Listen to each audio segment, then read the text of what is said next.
Hey everybody, welcome back to the channel. Today, I've excited to bring to you this deck profile because I participated in BRO Premium, only North American server, unfortunately. Had to work, but yeah, I took Battle Sisters, and obviously you guys know on this channel I love the nuns, the weaponized nuns, the hitman nuns, whatever you want to call them, and I did pretty well. I went 6-1, 6-2, and my losses were kind of out of my control, and I believe if I played in more regions, I could have topped, because it was kind of that thing where my testing and my theory crafting and just the way I played really made the games feel really one-sided. All my wins felt exceptionally easy, and if I played more, matchups, I believe I could have topped.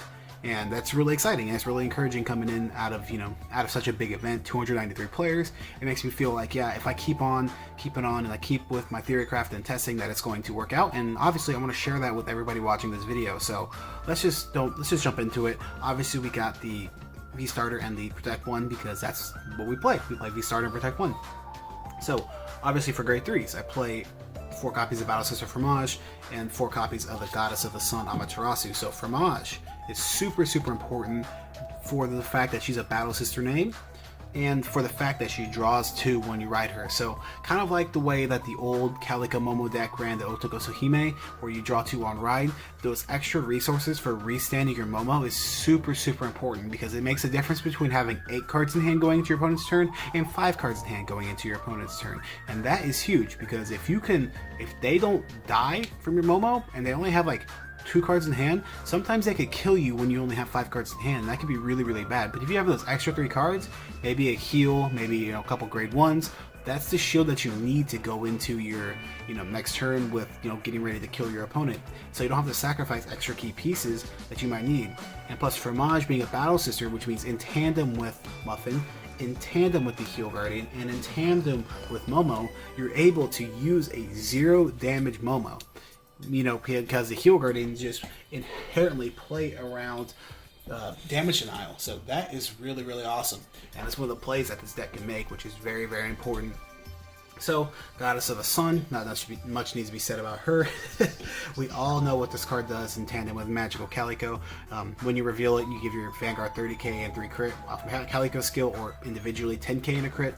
This works because we play a lot of the grade 3 searchers that do reveal, so it makes our grade 2 game actually exceptionally scary, because we're able to almost on demand give our Vanguard crit pressure and an extra 10k, which means your opponent has to cough out either Heal Guardians on a grade 1 or grade 2, which you can check a crit and still put damage through, or they have to take a ton of damage or cough out their entire hand. So this makes our grade 2 game very scary.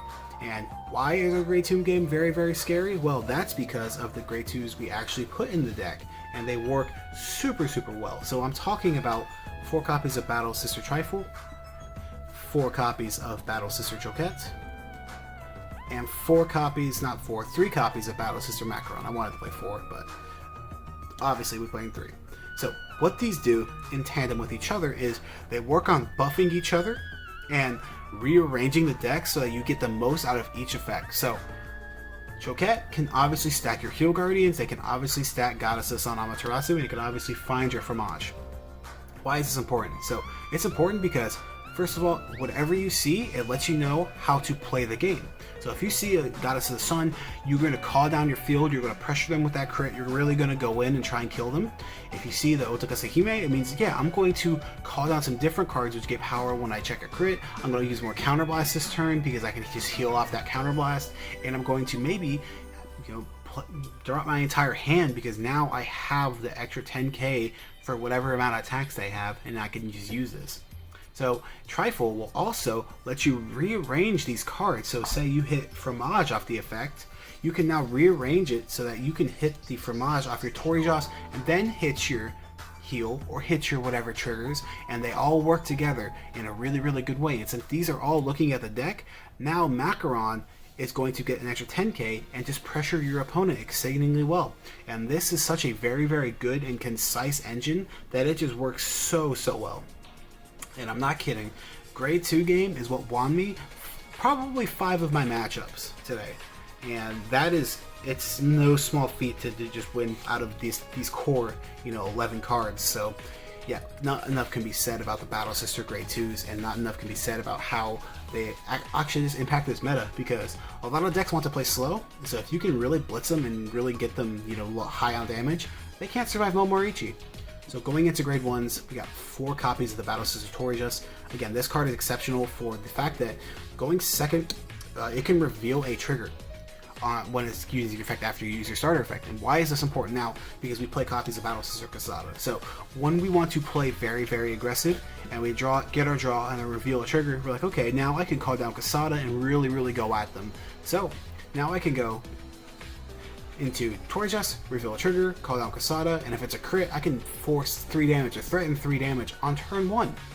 On turn 1, you call down 2 Casada, that's 4 damage on turn 1. And if they have to use a bunch of guards stopping your turn 1 play, then your turn 2 player is really going to make them cry. So yeah, other than that, it's a 13k booster the entire game, as well as an advantage gainer, because you're using so many cards to manipulate and rearrange, so this will get you a lot of draws. It's very, very good.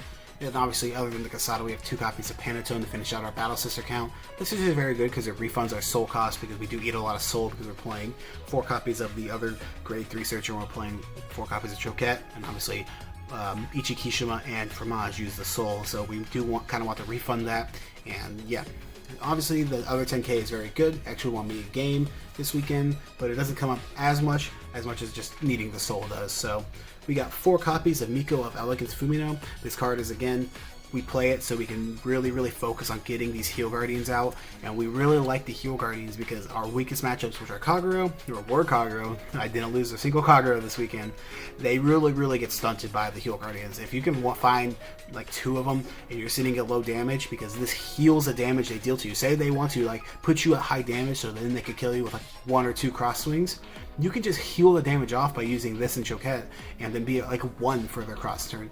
And when you're at 1, when they go into the cross and you have Heal Guardians in hand, you're just not dying unless they over trigger you and you just don't have an extra PG. That's like the most absurd level of RNG, but this increases that matchup percentage like super, super high percentages. Like you're almost never going to lose when you see this in Choquette. And I'm really, really happy I thought of it because it's super, super powerful. On to the Heal Guardians. I wanted to talk about this before Calico because this card is just so absurd. Just being able to, stop and like gold paladin players rush just entirely in their tracks. Being able to stack this on top of the deck because it is a grade 3, and all your effects that search grade 3s now get uber value out of it. And the fact that it obviously lets us just win the grade 2 game because it heals damage. And the other thing is it's a grade 3, so it's stride fodder, and everything on top of that, if you're forced to ride it because your opponent's playing NLK, they're playing Grand Blue, and they just bad bountied you, or they ran 400 things as Sentinel markers, they have 4 protects in their hand. Riding this on top of your Fromage can give you a Sentinel restrict, so if you want to go into Wakahirume and punch him with the crit, you can do that, which is very, very important. So yeah, this card, for every clan, I think like the Eradicator listed around it because it had like Eradicator heals, is super, super important, and obviously I ran 4. It's like what I built the deck around, and it really paid off. Then we got 2 copies of Calico. Calico is obviously just insane. You can see it in the thumbnail. Whenever you shove Calico into the soul, it makes the game about magical Calico, and that is important because if your opponent cannot guard the Momo, they might just have to take the damage, even if they have a 9-card hand. If they have to drop 8 cards to guard it, that's a win for you. You win the game because you're sitting at 1 to 2 damage and you Calico them.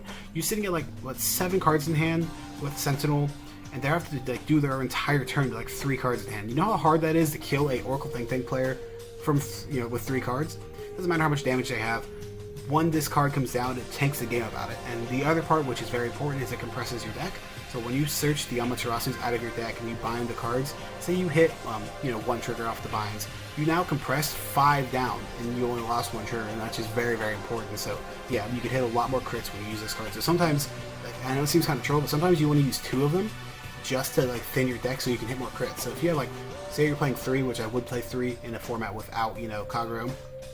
I think Kagero started dying off as Heal Guardians it becomes more apparent, but say you're playing 3 and you have 2 in your hand, right? Sometimes you want to use 2 of them and filter that many cards out of your deck so you can really start hitting them with those crits that you're checking, because Muffin goes back into the deck and checks so you can check extra crits. Momo, of course, gets so much power where every single crit is so much more impactful. This card allows it. So yeah, please, Bushi, pay attention. The new English producer, please ban it. Please ban it. Anyways, on to others. We have two Sentinel P, two crit P, something, two crit Sentinels, and then two draw PGs. I cannot believe I flubbed my words up there. But I wanted to play the draw PGs mainly because I needed PGs in the deck. I really did, because again, I was scared of the cross, I was scared of Regalia. I thought those matchups were like really bad for me, because if I couldn't survive and I didn't have the cards to throw down, to throw the pressure back at them, I'm just going to die. So I wanted to play these in the deck, but I also wanted to make sure I had extra copies of crits, because if I played 4 of these, I believe I'd be way too low on crits to really be effective with Momo, because if Momo hits 2 draws, when those could have been a crit and a draw, that means my opponent can live when they should have died. So that's why I play the 2 crit PG. I did it again, crit Sentinels. For so long, crits, Sentinels were only PGs, so we have 4 copies of Battle Sister Muffin. This card is extremely important because, again, it gives us access to 0 damage Momos. It gives us access to grade 2 countercharging, which is very important. And it gives us access to crits back in our deck, so it has a lot of different purposes, and that is really good. So with Momo, it gets countercharge 4, it gets a crit back into the deck, it gives the Momo 3k, which I don't think it matters in the fact that it becomes 90, which is not 87, which is very important for force numbers. And other than that, yeah, the card's just insane. Again, the 5k doesn't matter because your power is so ridiculously high, you just care about the yellow marker in the top right corner. So yeah, Muffin is very good, and I think people who played 3 are incorrect. We got, I wish was 3 Stride Fodder, but it's 2 in 1. Unfortunately, I didn't, like, my order was wrong, so I only got 2 of this, so I had to drag this out of my V Premium deck. Who cares? You play 3, and it's just good all the time. And then I, for one, played the 1 copy of the the Cray Elemental Overtrigger. I mainly wanted to play the Cray Overtrigger because it's more pressure within the Keter Sanctuary one, because a lot of times you know or have a good feeling of the top cards of your deck, because your cards like Choquette, your cards like Fumino, put cards on the bottom, and you very rarely shuffle, right? So you kind of have a good inkling, and if you don't check crits off of your extra drives, they are just not as important as 100 million, because if you don't check a crit, or maybe you do, but they guarded it, you know, no pass, it's nothing. I'd rather force the extra damage from hitting this Overtrigger than just hitting, you know, getting a couple extra cards in hand, because in the grand scheme of things, if you're at 4 damage and Nightmare Dolls dusts you, extra 2 cards doesn't help. If you're at 4 damage and your opponent goes into Bad Bounty with 5 damage, that doesn't help. But if you could have killed them that turn if you got the Cray Elemental Overtrigger, that helps, right? So anyways, that is with the main deck. I want to go into the extra deck, the G Zone. We got 4 copies of Battle Sister Stolen. Now, my theory was, and this played out a lot of games in testing, where I played against these decks like Nightmare Dolls, like Harry, that on first stride they were a little bit weaker. They don't have such humongous columns, and if Leslie doesn't super check crits, this stacking defensives is very strong, because now they're using a lot of CB to try and pressure you, and if you hit multiple triggers, like if you want them to really commit and then they swing into triggers, it can really dampen their plans. So my idea was grade 2 game them, get first stride, go into this, stack some defensive triggers, and then go into Ichikishima. Now when testing, this was a great game plan because a lot of them are playing grade 0 PGs, and obviously it's open format, so if you knew, man, they're playing grade 1 PGs, you just Momo them. If they're playing grade 0 PGs, this is the perfect line of play. Stay grade 2, let go first stride, and then do this. And in testing, this worked exceptionally well, and I believe it's still the right call for me today. And obviously Ichikishima is a sickening card, so I don't really need to say much more about Ichi. She is super good. On to the thumbnail appropriately named Sterling Witch Momo, and this card is, oh boy, this card is insane. One of the most slept on premium collection strides I've ever seen. This card is just, it gives OTT really what it needs, and it gives them an extra drive, and an extra restand, and gives cards like Lepisto a lot of good uses in this deck, because Momo getting the extra drive, you can rearrange with Guidance to the Sun, means your Lepisto can really start popping off if you're playing that build. And yeah, this card is just super insane. Just even the extra attack plus the 30k it gives you makes every crit so much more impactful. It means your Calico can just kill them instantly. It gets so much power. Like I just cannot stress enough that 120k, because of its skill, is so much power for CB1 discard 3 that I can, like, nothing, no 3 cards at all in your hand could equal anywhere close to 120k power. The best you can do is 2 Macarons and a Casada, and that is nowhere close, right? That's like 56,000 power compared to the 120 you're getting off of the skill. So this card's insane. Utterly, utterly insane. And then we have the 2 copies of Wakaki Rume. This card is very, very good because obviously it has the overtrigger play. We're like, I check an overtrigger, I'm going to stack it on my trifle. You can't Sentinel my 100 million. If I check a crit, you're just uber dead, right? But what this came up in one game today was where I used my trifle when I strode it because I wanted to put a heal on top of my deck and heal because I knew a big turn was coming. I wanted to stay low damage to have a chance to come back. And my trifle revealed a heal trigger. I was like, okay, I'm going to stack it under. So I saw the heal, right? I put it here and I stacked the card under it. I attack with Wakaki Rume, put my heal on top, draw this card, I put my heal on top of the deck, and then I double heal. And that is really impactful because it got me down to 2, and I was able to survive the next turn. I was able to survive a bad bounty turn because of this card. And yeah, very, very impactful, very good card. And of course the overtrigger play is just disgusting. Then for G-Guards, I did a little bit of a spoiler already. You got 2 copies of Reverius and 2 copies of the Goddess of Sun of Eternity. Amaterasu, I always call it Goddess of the Sun because I'm saying it so many times. But both these are very, very good. I mainly used the Reverius today just to retain hand advantage and to make sure I keep drawing deeper into my deck, to draw the Calicos, to draw the Trifles, to draw the extra Fromage tried.